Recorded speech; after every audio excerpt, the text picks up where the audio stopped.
Hi, folks. This is Don Meisner with the North Country Fishing Report.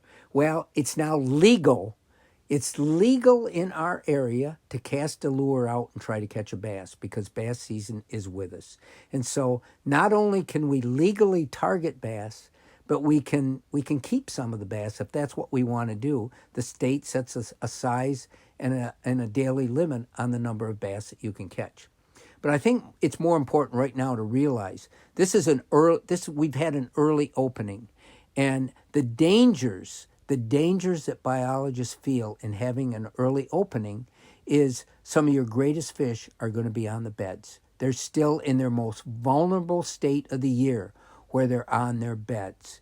And here's a few facts that have come out of this that I think some of you might not realize is that of all the bass beds and all those bass that stay on the beds to guard the eggs, 90% of those fish are males.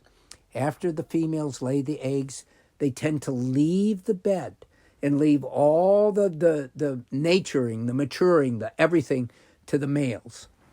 And the other thing that I think it's really interesting to note that a lot of times we don't realize the tremendous danger that gobies present to these bass. Now, I was talking to a new acquaintance of mine. His name is Dan Mundy, and he leads this national organization called the American Bass Club. And they're planning on having one of their regional tournaments in Messina this year. And when they do their tournaments, they don't bring the bass back to be weighed in. The bass are caught and released right there at the side of the boat. And they have cameras there, just like Major League Fishing does. So they're trying to protect the fish. But one of the things that he told me is he took cameras and recorded what happens on a bed. And he was looking down. It was clear water. He had cameras set up, and he could look down on the bed. He could see the bass there guarding it. He watched his lure go down. He could see every pebble and rock on that bed. And he watched the bass pick it up and come back to the surface as it was pulled in, released, and go back down. Well, then they went back and they looked at the footage that they had shot. And he said he was shocked. There on that bed that he could see so clearly before as he was in his boat looking down, he could see every pebble. And yet, when the footage was looked at, there were, like he said, 40 gobies, all surrounding the bed, right there on the perimeter. He said, I couldn't see it when I looked, but they were all there, and you could see them rush in and absolutely destroy that bed. And that's what happens. And once a bed is destroyed like that, you've taken a whole year of reproduction and canceled it. That whole year is for naught. There's going to be no new fish that year.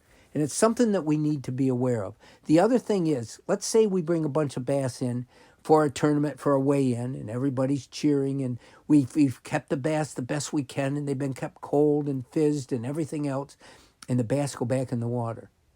Will those bass return 30 miles upstream to where they were caught and go back to their bed, even though the bed now has been rendered useless? Will they return? That's something I've always wondered. I've heard that they can make that trek back.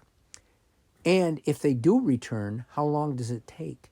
Again, in talking to Dan Mundy about this, in their studies, they say it takes 5 days for a bass to return 30 miles. These are some things we should be aware of. We constantly need to be becoming more conscious of the tremendous responsibility we have as we use our resource as a money promoter, as a money builder for the economy of the area. It's a huge challenge to try to keep protecting it because those fish are just as fragile as we are. They're susceptible to disease, to accidents, to everything. And so we need to do our best to protect them. Until next time, folks, this is Don Meisner with the North Country Fishing Report.